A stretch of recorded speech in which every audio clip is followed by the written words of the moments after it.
This is problem 16.86, is on page 787. One odd thing about this is that the text does not match the picture.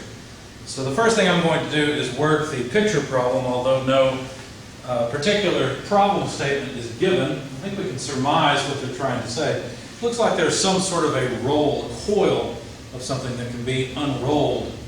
The pivot's about C, and of course it's on a frame, a BC, that can slide along the track. At D, it appears that either this is being pulled off or a force is applied. It's not really clear. The radius of the spool is R, and I assume the question would be that if you were to pull on the roll to unspool it, what would the acceleration look like? Let me show you what I mean. I'll sketch the system for you. So there's essentially a triangular frame piece that the coil is mounted on. Not a very good coil, but there it is. That's supposed to be the center. It's C. And I'm just going to assume that there's some force where you're pulling, you're trying to uncoil this. So this, despite my drawing, this is supposed to be a coil. Maybe it's a coil of steel or some such thing, okay? So it's thin steel and you're trying to pull it off. Well, the track supports the weight of the whole thing, but allows the whole assembly to roll. So if you knew the mass of the coil and you knew its moment of inertia and you knew the mass of this frame and you applied a certain force, how much would the thing accelerate? That would be a logical question, and I believe that was the goal of this problem. I'm going to define some dimensions and some points. They gave us the points, I guess, but I want to define the dimension between A and B as L, and the vertical height I want to define as H. So there are those definitions. I'm going to give the frame a mass m sub f for mass of the frame, and the coil mass of the wheel, for lack of a better term. Beyond that, I'm going to assume that we're talking about D here, but that there is a pulling force P that's being applied. And what I would like to find, or at least if it were me and I were writing this problem, what I think would be interesting would be to find the angular acceleration of the wheel, the acceleration of the center of the wheel, as well as the reaction forces at A and B. Now understand, I'm writing AY, BY because there would only be vertical reactions at A and B. These are wheels, so we would neglect any friction in the horizontal direction. So, to solve this problem, I'll have to have some free body diagrams. So, let's see. I'm going to put them, I guess I'll put them here. There will be two free bodies that I want to consider. One will be the triangular shaped frame. The other will be the wheel. The wheel and the frame, of course, are connected at C. If I separate them, then there would be a, let's do it this way. At point C, a Y force and an X force. Obviously, there's the weight, and being consistent with, let's see, we've got MF here and MW. I'm just going to use W for the weight of this. So I guess I'll just use M for the mass of the frame. And I'll use the weight of the wheel to indicate the wheel instead. I'm not done with my diagram here. Obviously, this is point A, so there would be a force in the Y direction. I'm just assuming positive. And then B, a force in the Y direction. Now notice those are all the forces on the frame. On the wheel, or the coil, whatever it may be, there would be equal and opposite forces CY and CX. Other than that, of course, we've got our pulling force P, and that's it for the wheel. Now, the free body diagrams are equivalent to the kinetic diagrams of the two bodies, and that would look like this. Well, here's the frame again. The center of mass is somewhere up here. As a matter of fact, if you look up a triangular shape, it turns out that this distance, they usually give it from the base of the triangle to the center of mass, but the geometric center and the center of mass, assuming that we've got uniform material, is 2/3 of the height. That's the distance from the peak to that center of mass. Anyway, that's just dimensions. Now, I'm assuming that this frame doesn't lift off, okay? And of course, if I calculate that BY is negative or AY is negative, then I realize I'm wrong, right? I realize that, if we have to pull down on this, if this is just hanging on some type of grounded rail, well then, if If the wheels can lift away, then that's what's going to happen if I calculate By or Ay as negative. But to start off, I'm just going to assume that they remain in contact, and so Ay and By will be some positive numbers. Anyway, so these are the dynamic forces over here. Mass times the acceleration in the x direction, and mass times the acceleration in the y direction. Now, for the wheel, or the spool, the kinetic diagram would be very similar. We have the mass of the wheel times the acceleration of the wheel in the y direction, mass of the wheel times the acceleration in the x direction. Now, notice I haven't differentiated between Ay and Ax in the two figures. There's a good reason for that. These two are pinned together. Now, unless there's something that changes the relative motion of this wheel to the frame, which you couldn't do without braking, or if there's some angular acceleration of this frame body, well then the acceleration in the x direction of both bodies will be exactly the same because they're pinned together. Now, it is possible that the wheel will rotate. The wheel is pinned at C, and so it's allowed to rotate. So let me write an I alpha there, indicating the rotation of the wheel or the spool or whatever you want to call it. Now, another thing kinematically to note is that the acceleration in the y direction, I'm assuming, will be 0. And basically what I'm going to do is calculate what reaction force is required. As I said before, if I find that this is negative, well, my assumption was wrong. I'm way off. Right? In that case, if By or Ay is negative, well then, unless there's some way that the rail prevents the wheels from lifting off, then there will be an acceleration of y. But I'm assuming there's not, and we'll double check at the end with Ay and By to see if they're positive or negative. Obviously, you could pull hard enough on P where it would lift off. In fact, if your intuition's any good, you'll realize it would lift off at B, right? You yank very, very hard on this point, then B would move up. But anyway, so we've got our free body diagrams and our kinetic diagrams drawn. A little note that's handy, the inertia, get a bit of a pen.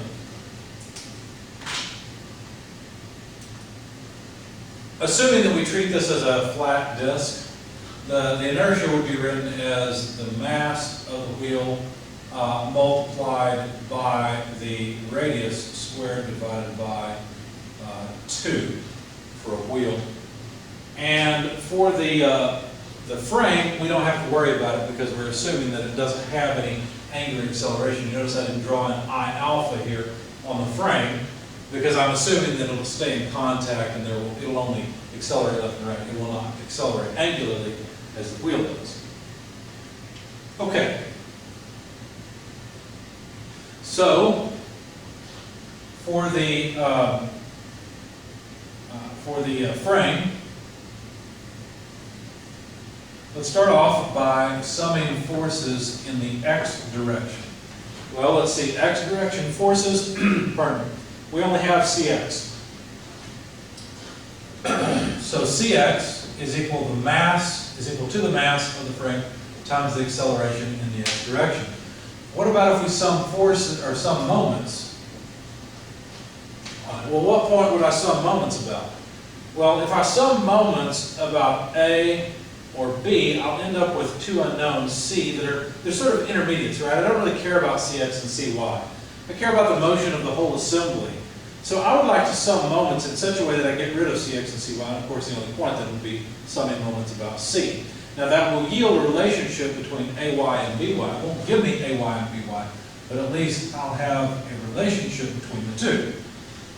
So summing moments about point C, well, let's see, the moment arm for Ay is going to be L over 2, and of course it's a negative, so let me start with B in that case. By times L over 2, okay, so By, yep, positive moment, L over 2 is the moment arm of By, minus Ay, L over 2. So now I've got the moment of these two reaction forces about C, and that's it, right? Cy, Cx, and the weight all pass through C. So that's it for the left-hand side. For the right-hand side, for the kinetic diagram, I need to write MAX, right? The dynamic force in the x direction.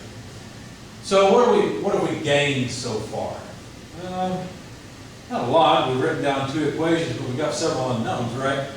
We don't know the acceleration in the x direction. We don't know AY. We don't know BY. We've got one equation here, three unknowns. Oh, well, there's another equation, but there's a fourth unknown, CX, which I said I don't care about. Well, let's see what we can accomplish with the wheel. I'm going to leave a little bit of space because I think I want to rearrange one or more of those equations. So with the wheel, what could I do? Well, if I consider the wheel, again, I don't care about CX, CY, so if I sum moments about C, the wave will pass through, and the only moment of a force I'll have is P.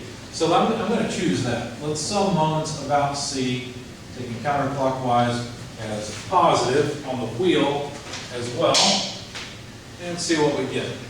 So let's see, like I said, we'd have only P, so that would be P multiplied by R, the radius of the wheel. Now I didn't define that, I should have, I'm sorry. The radius of the wheel is R. I used it here and didn't define it. All right, so that's it. Now, do any of the dynamic forces have any moment? No, we just have I alpha. There we are. All right, now this is kind of interesting because actually we can find the angular acceleration of the wheel very easily.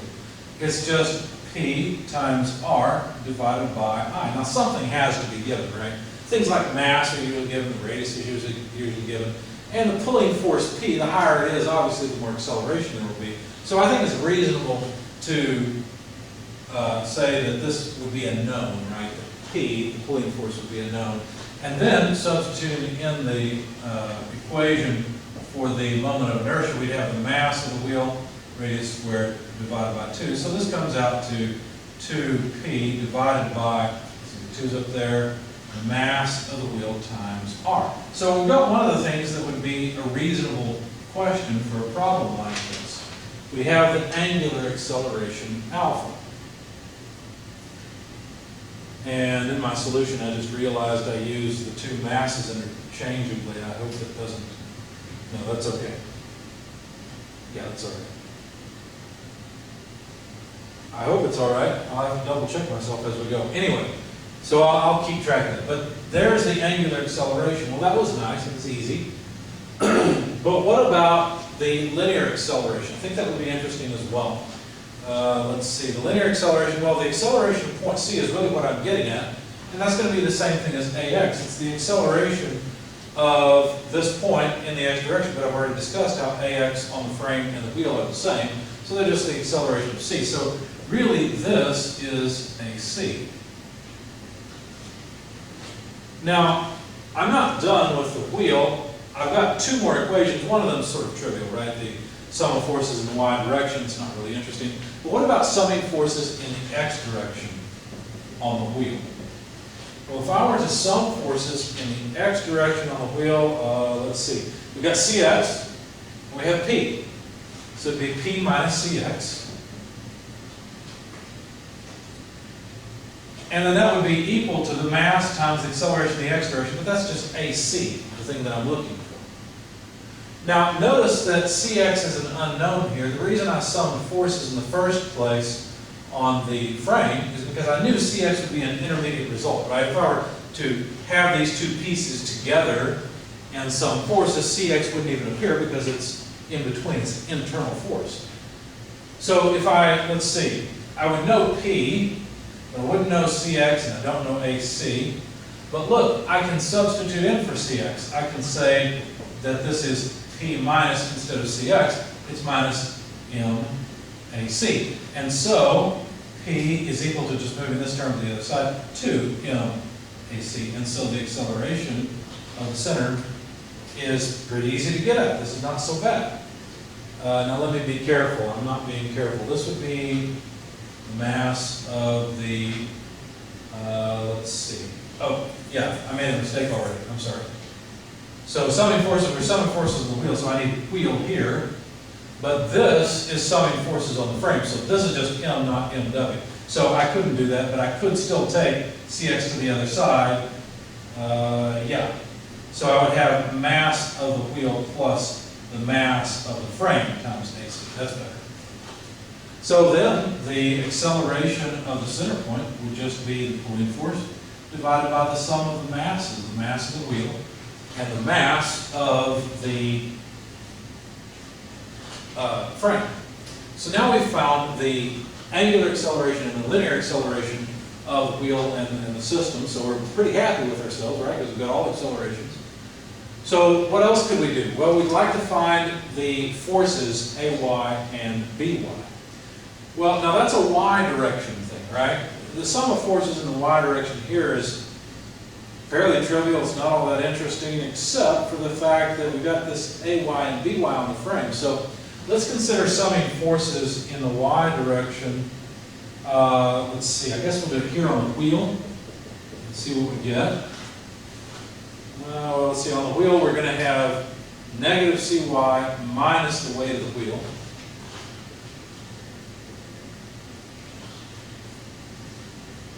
And let's see, the center of this doesn't accelerate in the y direction, so that's just equal to 0. So CY is just, let's see, we're going to pull it to the other side, negative weight of wheel.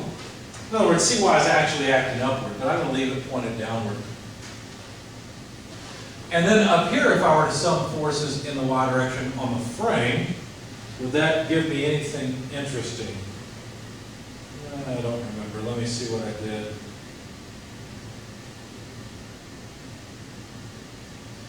Yeah, I can. So, oh yes, that's right, because I've already summed moments. That's what I was looking for. Okay, so summing forces in the y direction, I'd have, let's see, CY, I'd have BY, AY, and W acting down. So that's pretty easy. That's AY plus BY. Let's see, plus CY minus weight. And again, this body does not accelerate in the y direction, so this sum is 0. We're just playing with statics now. So look at what we've got. We've got 3 equations. Yeah,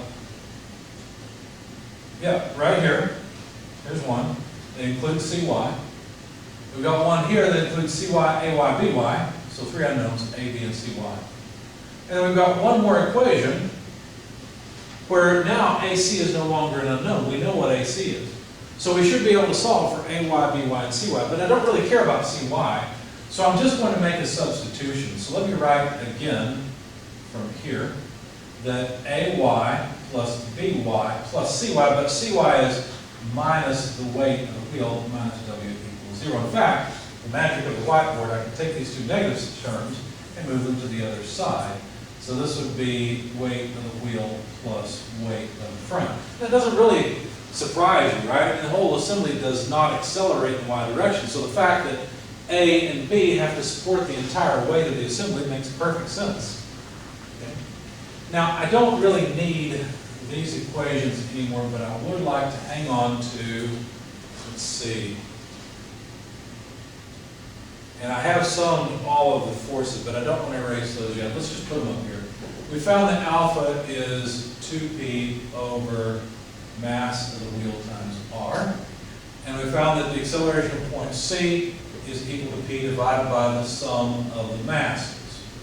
So now I don't need, let's see, and I've already made the substitution, so I don't need any of this anymore. It gives me some space to work. Okay, so now what do I have? Well, I have 2 equations and 2 unknowns, AY and BY.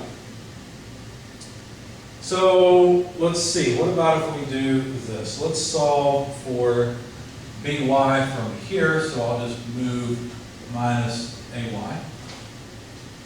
Okay, so then let's plug that in. Let's see. Trying to follow my notes. I tend to make mistakes at the board if I don't follow my notes, so trying to slow myself down. I'd rather just work it, but I know I'll make a mistake in the process if I do that. Oh, I know what let's do. Let's take this equation and say BY. I'm going to pause on this L over 2. Actually, I'm just multiplying through. Let me show you what I mean. So here's what I'm thinking. I want to get BY by itself, and then I can set these 2 equal to each other. Pretty sure that's how I did it here. I don't know. I'm just going to work and see if I come out in the right place. So I want to get this by itself, but if I multiply through by 2 over L to get that away, I'd have M, AC, and let's make sure this is the right mass. Yeah, that's the mass for the frame, so that's just M. That's good. And then I would need 2 over L, right? Because I'm just inverting and multiplying by both, since it appears in both terms. Now that would leave me with a negative AY, so if I just add AY, then that would be BY. If you have to go a little slower than that, that's fine, but it should be correct. So now these two, since they're both BY, they're equal to each other. And so W, the weight of the wheel, plus the weight of the frame, minus AY is equal to MAC2 over L plus AY. So solving for AY, what I have? Well, I'd move it to the other side, so I have 2 AYs on this right-hand side. Let me not spin it around, that confuses students. So let's write weight of the wheel plus weight of the frame. That's this side. Move this term to the other side. So minus MAC2 over L. Takes care of this term. Let's check off what we've done. And then that will be equal to 2 AY. And so AY equals the weight of the wheel plus the weight of the frame. This is all going to be divided by 2. If I divide this one by 2, then I have minus MAC by L. Okay? Because I have to divide by 2 on both terms, and they'll just cancel. Now AC is P over, so let's get rid of AC in favor of P over the sum of the masses, M plus mass of the wheel. Okay? And so writing this where it looks a little better, I guess, we could say weight of the wheel plus weight of the frame divided by 2 minus the mass of the frame over the sum of the mass of the frame and the mass of the wheel. Let's write mass of the wheel plus mass of the frame. We have the same order as the weights. P over L. So there's my answer. There's the value of AY. Now, obviously L would have to be given in the problem statement. P would have to be given. The mass of these two things would have to be given. Of course, the weight is just the mass times the acceleration of gravity, so that's easy. But once we have all these things, we can just plug them in and find out what AY was. Now, notice if P becomes too large, what will happen? Well, if P becomes larger and larger and larger, it looks like AY would go negative. Now, that doesn't match with my intuition. Right now, I'm thinking that AY is going to be acting up. Why, if you pull really hard on P, would we need to pull down on A? Let me pause that for a moment. I'll think about it again. But let's go ahead and calculate Vy and see if it makes any sense. So Vy, I'm going to take it from here. Vy equals the weight of the wheel plus the weight of the frame minus AY. But AY is weight of the wheel plus the weight of the frame by 2 minus M over MW plus M P by L.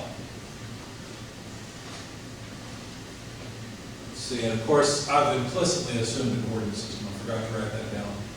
An XY coordinate system like this. Okay, so these two terms can combine, right? Because this is 1 and this is a half of it. So let's get rid of this and say Vy is equal to the weight of the wheel plus the weight of the frame divided by 2. That's the combination of these two things. Plus M over mass of the wheel plus mass P over L. I'm actually getting what I expected for AY for BY. Let's see, did I get something similar before?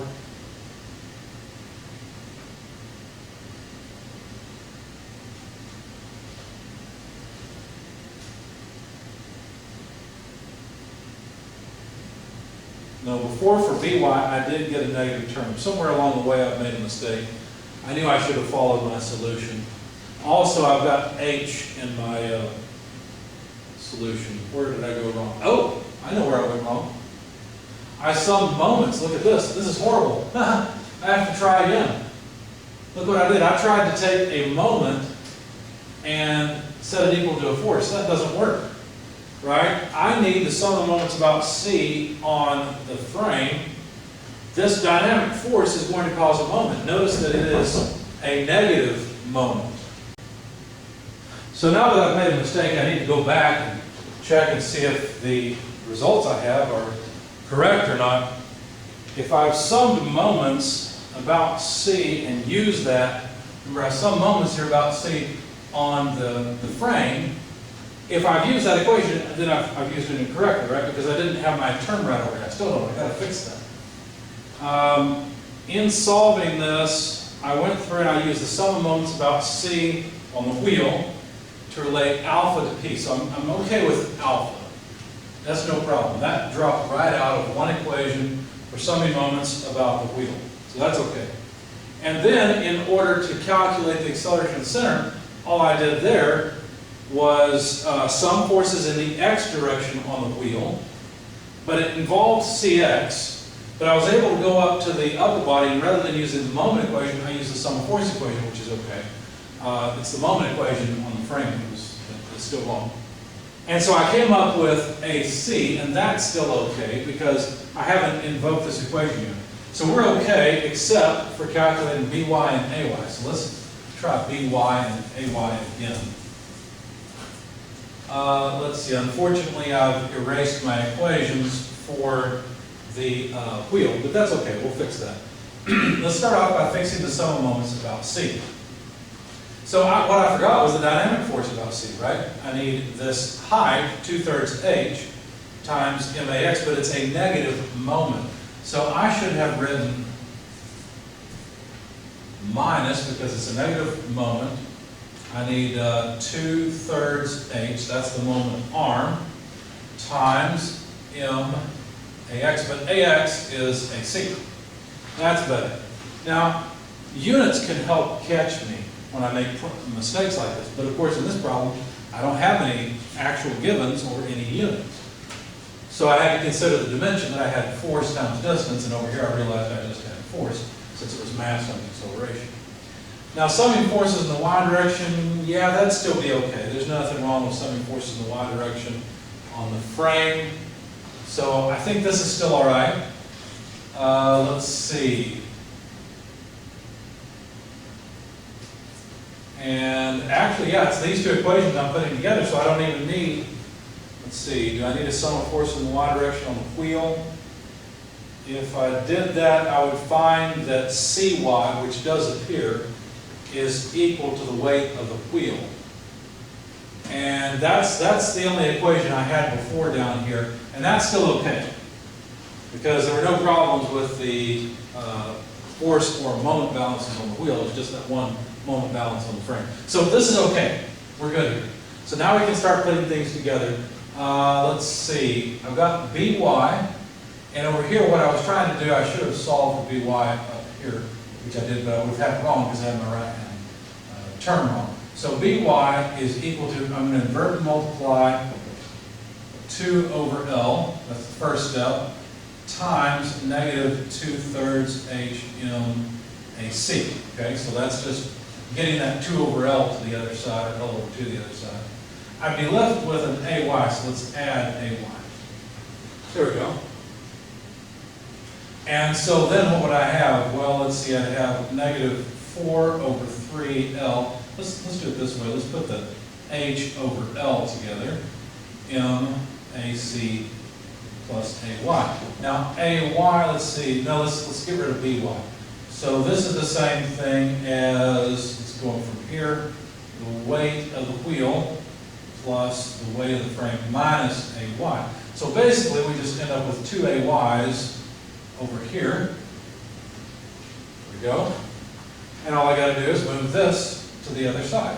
So weight of the wheel plus the weight of the frame, and then this will be plus 4/3 H by L M, and then rather than writing AC, I'm going to write P over M plus MW. And that's all equal to 2 AY. So we'll end up with AY equals weight of the wheel plus weight of the frame by 2. And I have to divide this by 2, so that would be plus 2/3 H over L, M over M plus mass of wheel times 2. That's better. That's more what I expected to see. You see how the equations tell you something important? I was trying to figure out if AY could ever be, wait a second, it still doesn't make sense. Yes, it does. Yes, A's back here. Whew, thought I'd messed up again. Notice how AY always comes out positive. It doesn't matter how big P is, this term is positive, right? Unless I push this way, change the direction of P, that's the only way that AY could come off the rail. So otherwise I get a positive number, and sure enough, AY has to point upward. So now it finally matches my intuition. Sometimes the math corrects your intuition. Sometimes it needs to match. Be careful about that. In this case it matches, and I'm pretty happy with it. Now I can plug in AY here, or I can plug it in here. To me it looks easier to plug it in there, so that's what I'm going to do. So to calculate BY, I've got the weight of the wheel. Well, you've already seen part of this. This term here, the weight of the wheel plus the weight of the frame, it's going to combine with this term from AY, isn't it? In fact, this term is negative, so it's like 1 minus a half. So let me just write weight of the wheel plus weight of the frame divided by 2. That'll be the combination of these two pieces. And I'm subtracting off the rest of the AY, so minus 2/3 H by L, M over M plus mass of the wheel. So mass of frame over the sum of masses times P. And now look, if P is large enough, if P becomes large enough, then what will happen is this term will be more negative, it'll be bigger than this term, and BY will be negative. So finally this does match. Now we've got alpha, we've got AC, we've got the force in the Y direction at both A and B. And of course, if we had some numbers to plug in here, we could do it and come up with numerical results. But one thing we probably should do is check units. One of the reasons I grouped these together the way I did is because the units cancel. Notice that mass over mass is dimensionless. Length over length, or height over length, that's dimensionless. So I only get units of force, which is what I expect for BY.